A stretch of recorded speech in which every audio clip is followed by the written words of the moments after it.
Christmas Eve, the night when families gather around warm fires, when children dream of morning surprises, when the world, for just a moment, tries to be a little kinder.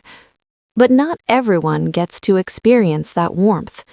This is the story of Marcus Webb, a man who'd given everything for his country, but had nothing left for himself. A decorated combat veteran who once saved lives in the deserts of Afghanistan, now sleeping on frozen sidewalks in downtown Seattle. And this is the story of Robert Chen, a successful boutique owner who'd built an empire on designer clothes and luxury goods, a man who measured worth in dollars and appearance, who couldn't see past what people looked like to who they really were. On December 24, 2023, their paths crossed outside a storefront on Pine Street. Robert wanted Marcus gone, removed, arrested if necessary. He didn't know that Marcus had saved his son's life. He didn't know that the homeless man he was trying to erase had carried his wounded boy through enemy fire while bullets tore through the night. He didn't know that the worst moment of his life was about to become the most important. This is a work of fiction, but the thousands of veterans sleeping on America's streets tonight, they're very real, and the contempt we show them, that's real too.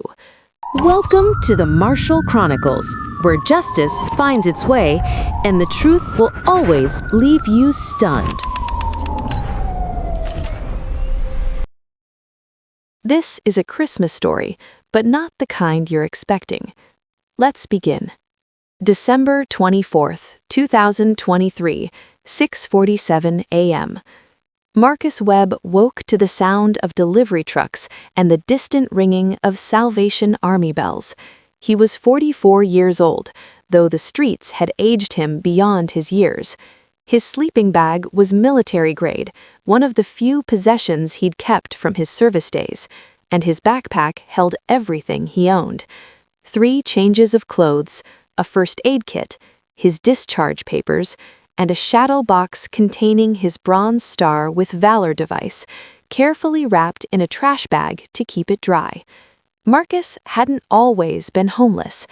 12 years ago, he'd been Staff Sergeant Marcus Webb, United States Army, 3rd Battalion, 75th Ranger Regiment. He'd completed 3 deployments to Afghanistan.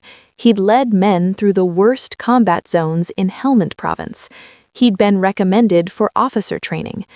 Then came the IED en route Tampa outside Kandahar, July 14, 2011. Marcus survived. His 2 best friends didn't. The physical wounds healed. The shrapnel scars on his back and shoulder were just marks on skin. But the invisible wounds, the nightmares, the survivor's guilt, the hypervigilance that made civilian life feel like walking through a minefield, those never stopped bleeding. He'd tried. God knows he'd tried. The VA gave him medications that made him feel like a zombie, therapy sessions where he sat silent for 50 minutes, because how do you explain to someone who's never been there what it feels like to hold your dying friend while his blood soaks into Afghan sand? He'd worked construction for a while, then security, then night shifts at a warehouse, but the jobs never lasted. The nightmares made him too tired. The crowds made him too anxious. The loud noises sent him diving for cover. 2 years ago, Marcus lost his apartment. He'd been late on rent for the 3rd time after a PTSD episode left him unable to work for a week. The eviction notice was clinical, efficient, final. Since then, the streets had been his home. While Marcus folded his sleeping bag on Pine Street, Robert Chen was preparing for the biggest sales day of the year. Robert was 52 years old, owner of Chen Luxury, a high-end boutique that catered to Seattle's tech elite and old money families. His store sold $400 cashmere scarves and $2,000 designer coats. Business was excellent. Robert had built his success through meticulous attention to image, the right products, the right location, the right clientele. everything curated, everything controlled. He'd immigrated from Taiwan at age 25 with $800 and a business degree. 30 years later, he owned 3 boutiques, a house in Bellevue, and a vacation property in Whistler. Robert believed in the American dream because he'd lived it. Work hard, make smart choices, don't make excuses. Simple. Homelessness, in Robert's view, was a choice. These people didn't want to work. They wanted handouts. They made downtown look bad, scared away customers, damaged property values. Robert had complained to the city council multiple times about the vagrant problem on Pine Street. He demanded more police presence, stricter anti-camping ordinances, sweeps to clear the sidewalks. This morning, as he drove downtown in his Mercedes, Robert was already irritated. Christmas Eve meant extra business, but it also meant dealing with increased foot traffic, delivery delays, and, he grimaced as he turned onto Pine Street, the homeless situation getting worse. And there, right in front of his store, was a man in a sleeping bag. Robert parked in the loading zone and walked toward his boutique. Marcus was sitting against the building, not blocking the door, just resting against the brick wall 20 feet to the left of the entrance. "Excuse me?" Robert said sharply. "You can't sleep here." Marcus looked up. He had the weathered face of someone who'd spent too many nights outside. Deep lines, sun-damaged skin, eyes that had seen too much. But those eyes were clear and sober. "I'm not sleeping, just resting." "This is private property," Robert continued. "You need to move along." "I'm not blocking anything. I don't care what you think you're doing. You're making my store look bad. I have customers coming today. Important customers. They don't want to see this." Marcus began gathering his things without argument. He'd had this conversation 100 times in 100 different locations. Fight back and the police get called. Just comply. Just move. "I'm leaving," Marcus said. "You do this every morning," Robert said, his frustration building. "Every single morning I come in and find you or someone like you camping here. I'm tired of it." "I haven't been here before. This is my first night on this block." "Don't lie to me," Robert snapped. "I'm calling the police." "That's not necessary. But Robert had already pulled out his phone and dialed 911. "Yes, I need police at 1247 Pine Street. There's a homeless man refusing to leave my property. He's being aggressive." Marcus stopped packing. "I'm not being aggressive. I'm leaving." "He's threatening me," Robert said into the phone. "Please send someone quickly." Marcus stood, shouldering his backpack. His hands were shaking, not from fear, but from anger at the injustice of being criminalized for existing. "I'm a veteran," Marcus said quietly. "I served 3 tours in Afghanistan. I'm not threatening anyone. I'm just trying to survive." "Everyone's got a sob story," Robert said coldly. "If you were really a veteran, you'd have VA benefits. You'd have housing. The fact that you're out here tells me you made bad choices." Something in Marcus's expression shifted. The calm acceptance was replaced with something harder. "You don't know anything about me," Marcus said. "I know enough. Now get away from my store before the police arrive." Marcus walked away, heading west on Pine Street toward 2nd Avenue. He'd find another spot. He always did. Behind him, Robert watched with satisfaction. Problem solved. Now he could focus on business. He had no idea that the police officer responding to his call was about to change everything. Officer Sarah Martinez had been with Seattle PD for 9 years.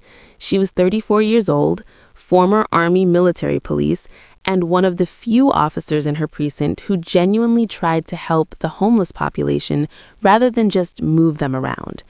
Sarah had seen too many veterans on the streets. She knew the statistics.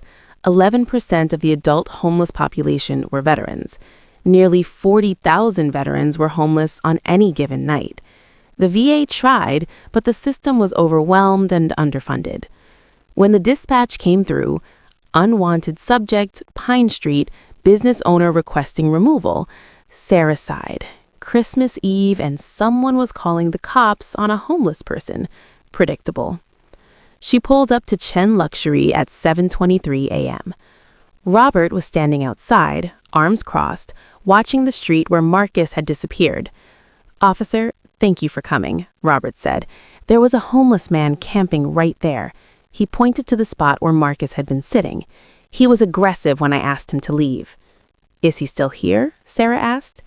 "No, he left when I called you. But he'll be back. They always come back." Sarah looked at the sidewalk. No trash, no damage, no evidence of any disturbance. "Was he threatening you physically?" Sarah asked. "He was intimidating," Robert said. "Just his presence is threatening to my customers."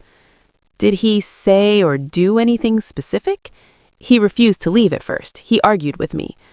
Sarah made notes, but she'd heard this story before.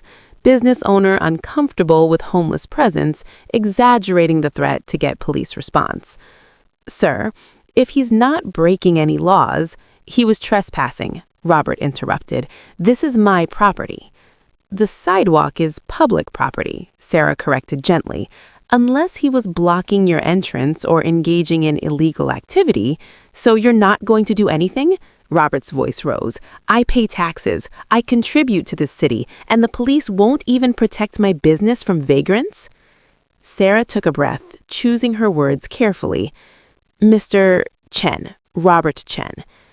Mr. Chen, I understand your frustration, but unless someone is breaking the law, I can't arrest them for existing in a public space. Was this person intoxicated, using drugs, threatening customers? No, but then legally I can't do much. I can ask him to move along if I find him, but he has the right to be on public sidewalks." Robert's jaw clenched. "This is unacceptable. I'm going to call the mayor's office." "That's your right, sir," Sarah said. "Is there anything else I can help you with?" "No," Robert said tersely. "Clearly not." Sarah was about to leave when something caught her eye. On the ground where Marcus had been sitting, there was a small laminated card. She picked it up. It was a military ID card. The photo showed a younger man in army dress uniform. The name read WEBB, Marcus J, SSG/US Army. Sarah's heart sank. Another veteran. "Mr. Chen," Sarah said slowly, "the man you called about, did he mention being a veteran?" "He claimed he was," Robert said dismissively. "They all say that to get sympathy." Sarah held up the ID card. "He dropped this."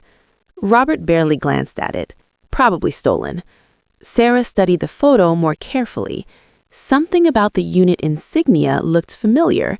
She'd served in Afghanistan in 2010-2011, deployed with the 101st Airborne. The patch on the man's uniform in the photo was the 75th Ranger Regiment scroll. Rangers, elite soldiers, some of the hardest combat in Afghanistan.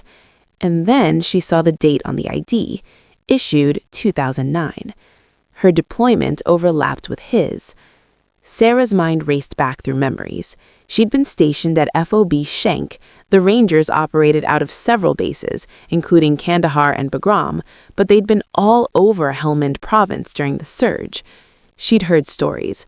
Everyone had heard stories about the Rangers, the night raids, the close combat, the casualties. "Mr. Chen," Sarah said slowly, "do you have any family who served in the military?" "What does that have to do with anything?" Robert asked impatiently. "Just answer the question, please." Robert sighed. "My son. He served in Afghanistan. Got wounded, but he's fine now. Why?" Sarah's pulse quickened. "What unit?" "I don't remember all the details. Some infantry division." "When was he deployed?" 2011, I think. Maybe 2010 to 2011. Sarah felt pieces clicking together. "What's your son's name?" "David. David Chen. Look, I need to open my store." "Wait here," Sarah said firmly. She walked to her patrol car and opened her laptop, pulling up the veteran database she had access to through the VA liaison program. She typed WEBB, Marcus J. The record populated. Name: Marcus Jonathan Webb. Rank: Staff Sergeant E6. Unit: 3rd Battalion, 75th Ranger Regiment. Deployments: 3.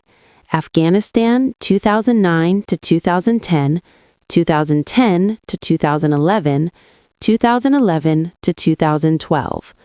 Decorations: Bronze Star with Valor Device, Purple Heart, Army Commendation Medal with Valor Device, Combat Infantryman Badge. Discharge date: January 13, 2013. Discharge type: Honorable, Medical. Sarah's eyes caught on the Bronze Star with Valor. That wasn't given lightly. That meant heroic action in combat. She clicked on the citation. Bronze Star with Valor Device citation. For heroic achievement in connection with combat operations against an armed enemy in Helmand Province, Afghanistan, on 14 July 2011.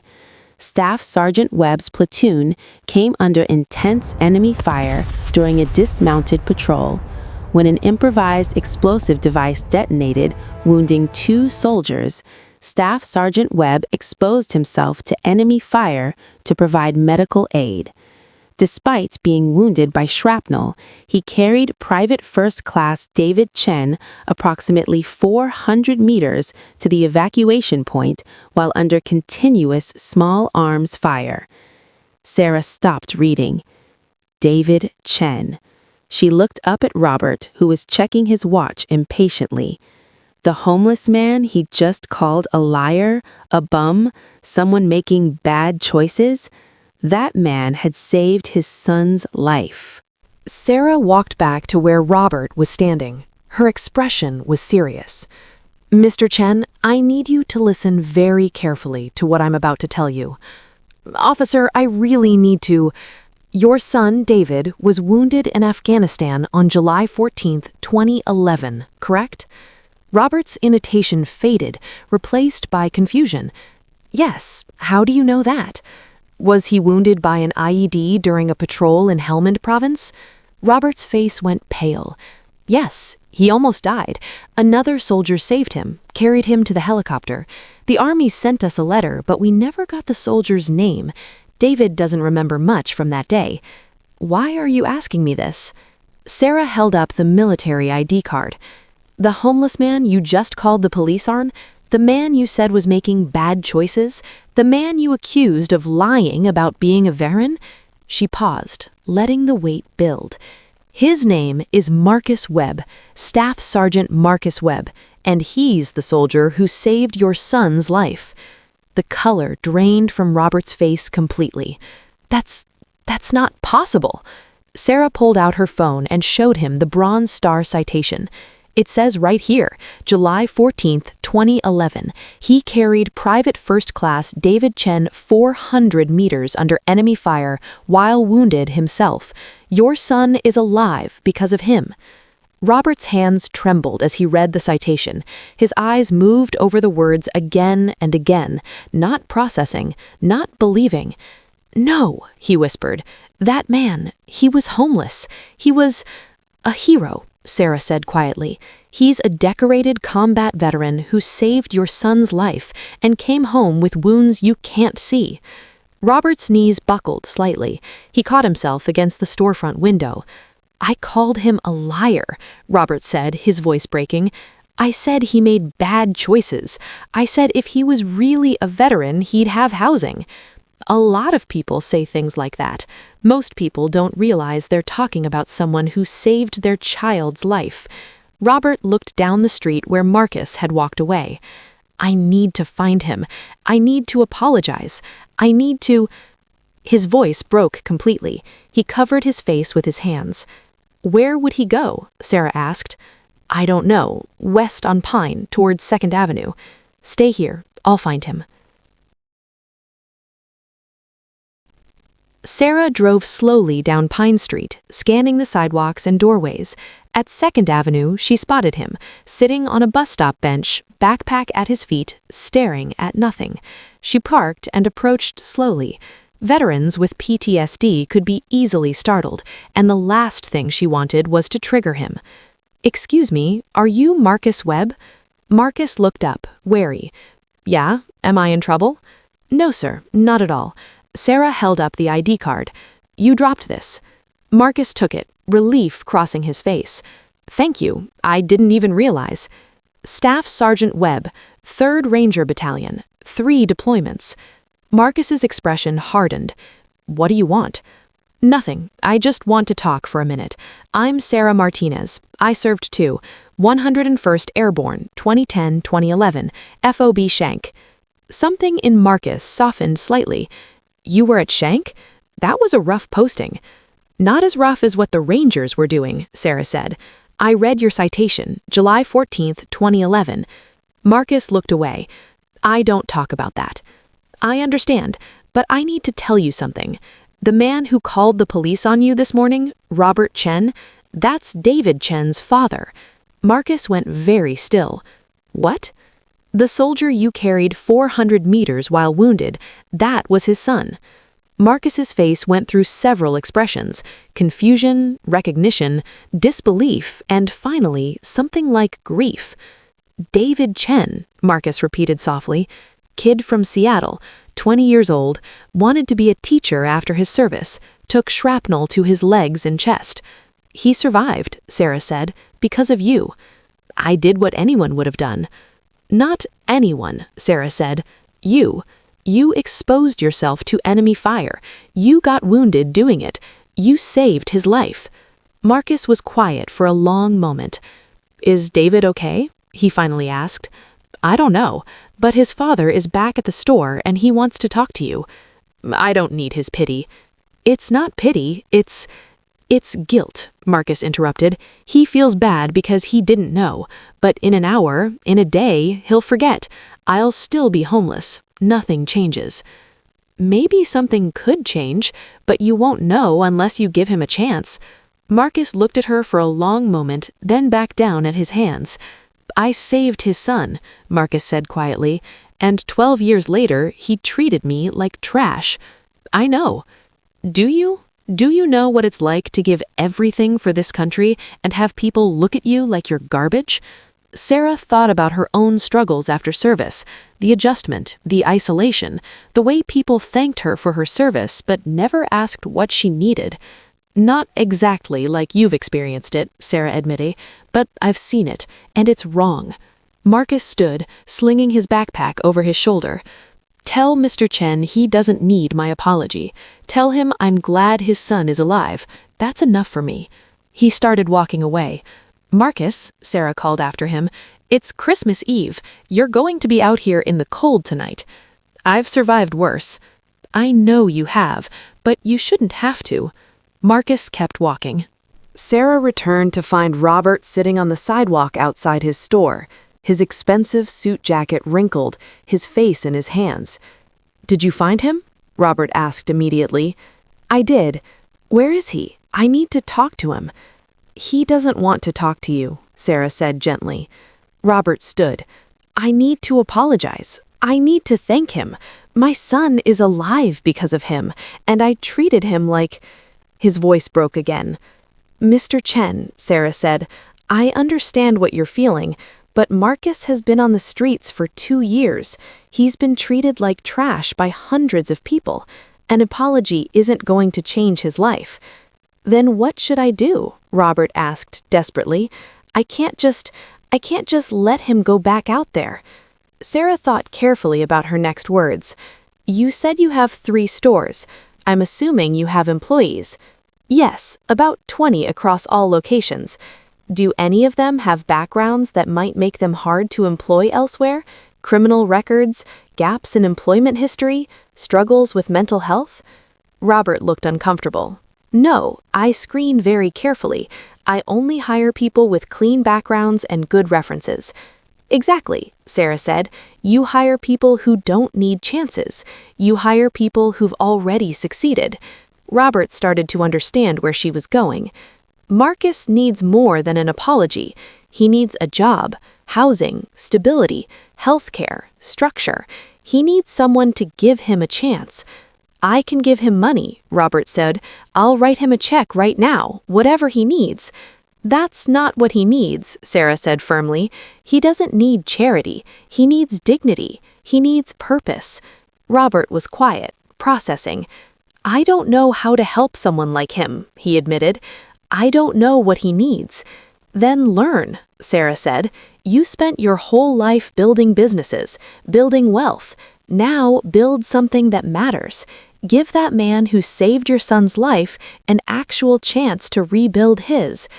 Robert canceled his meetings and drove to Bellevue, where his son David lived. David Chen was 33 years old now, 12 years out from the day that nearly killed him. He walked with a slight limp from the shrapnel wounds in his legs.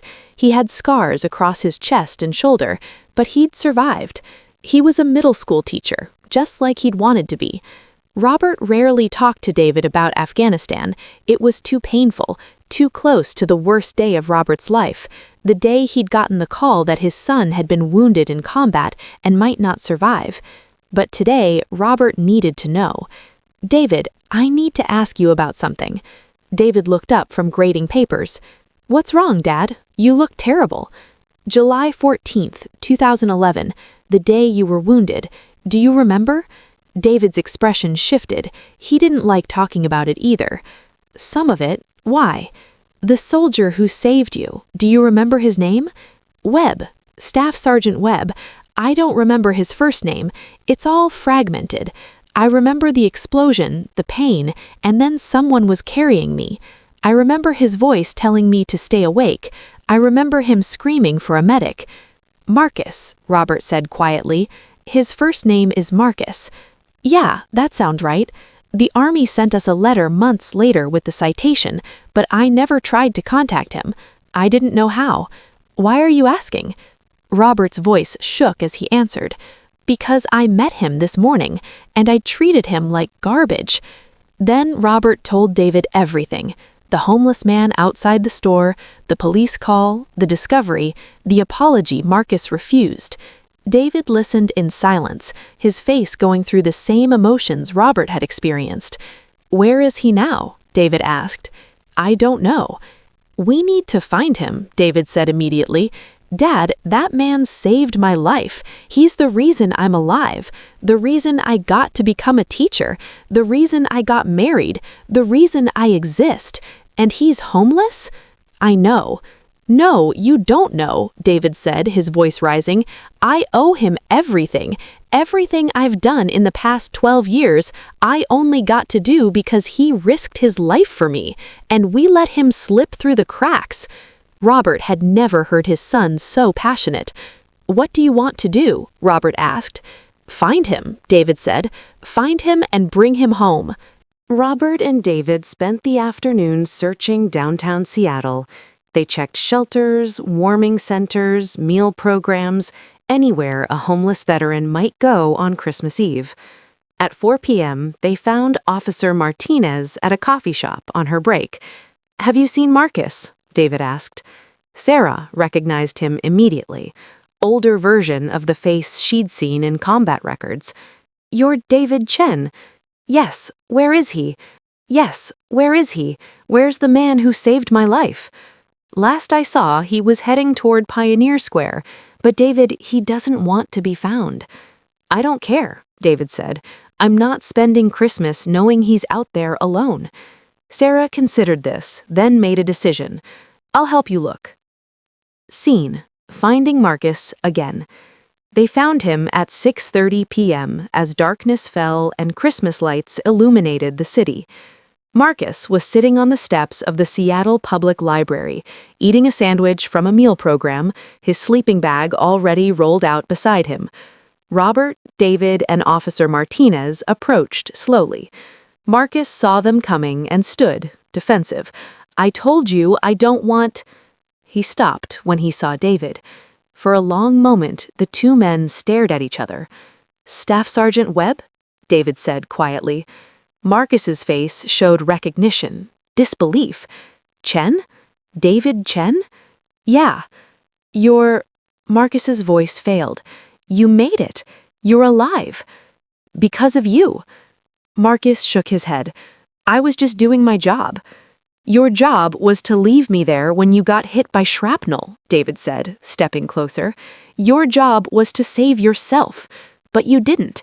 You carried me while you were bleeding, while they were shooting at us. You saved my life.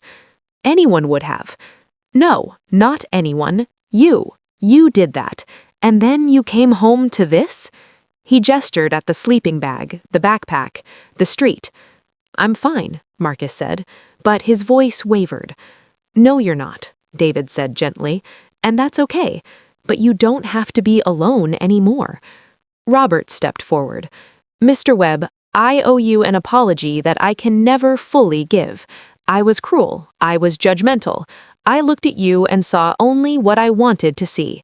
I didn't see a hero. I didn't see a human being. I saw an inconvenience. Marcus didn't respond. I can't undo what I did, but I can do something going forward. I'm offering you a job, working at my store, living wage, benefits, housing assistance. I don't know what you need exactly, but I'll figure it out.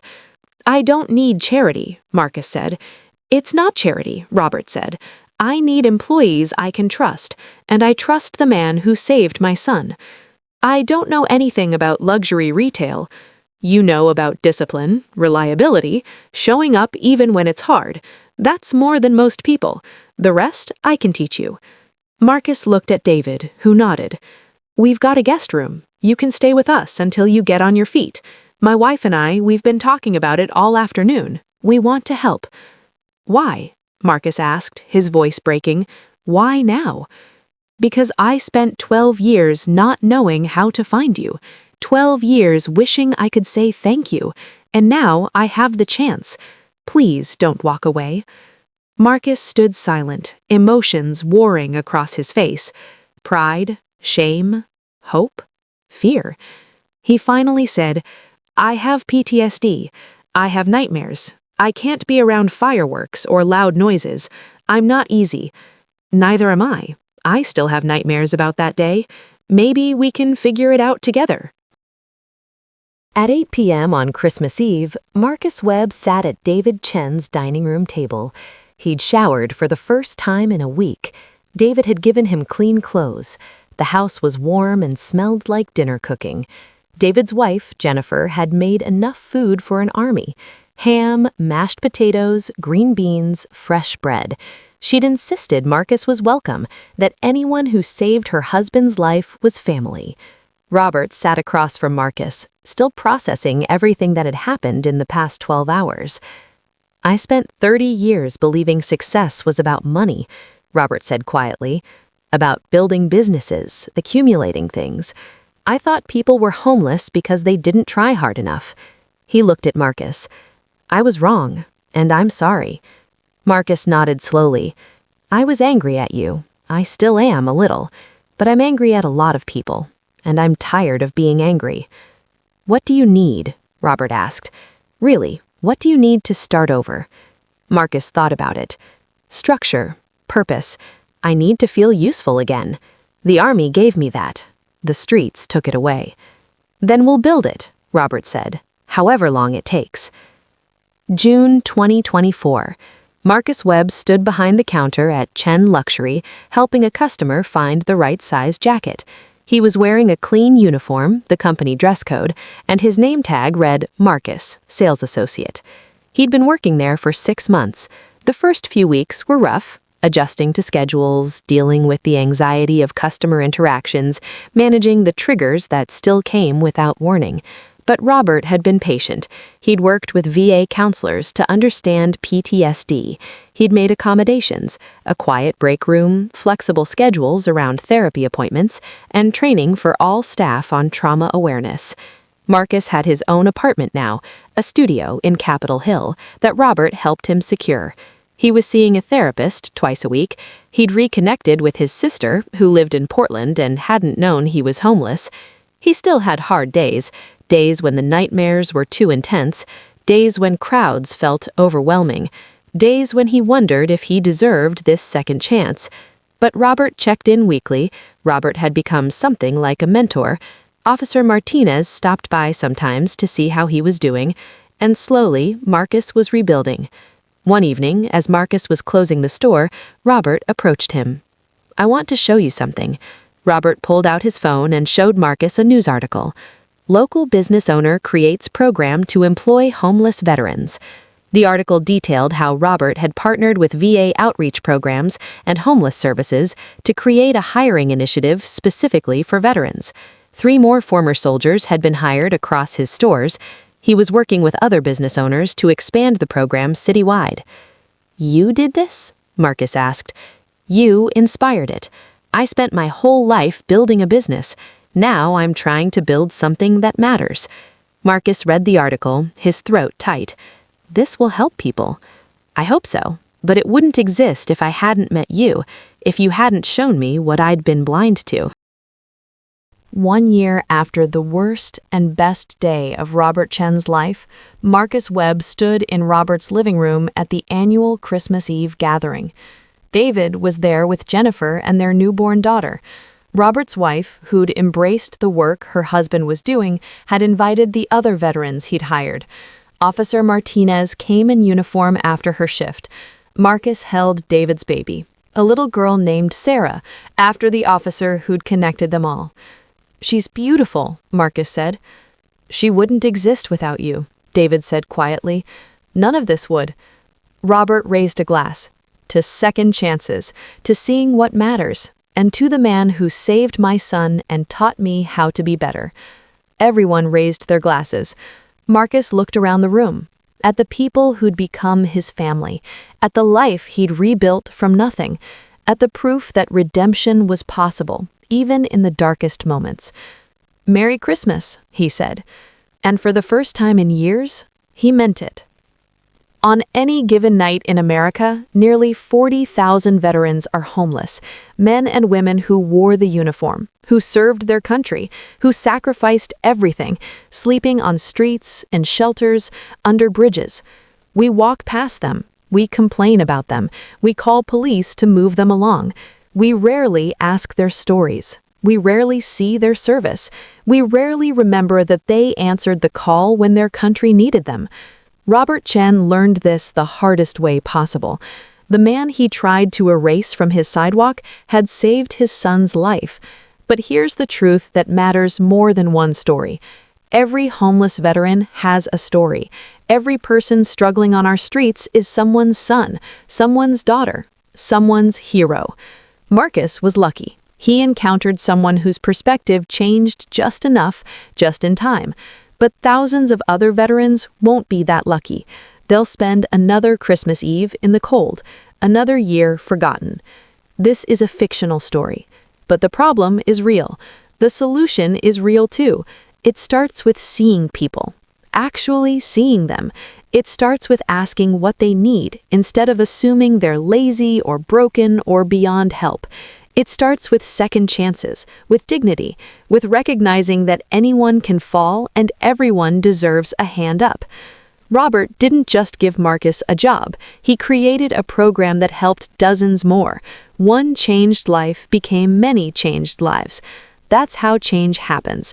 Not through judgment, not through calls to remove, to sweep, to hide the problem, through compassion, through action, through recognizing our shared humanity. This Christmas, when you see someone struggling, remember Marcus Webb. Remember that behind every sleeping bag, every cardboard sign, every person society has discarded, there might be a hero. There might be someone who saved a life. There is certainly someone who deserves better than what we've given them. Music rises, then fades. This has been the Marshall Chronicles, where truth meets justice. Thank you for watching. If this story moved you, share it with someone who needs to hear it. Subscribe for more stories about redemption, justice, and the power of second chances. And this Christmas, consider supporting organizations that serve homeless veterans.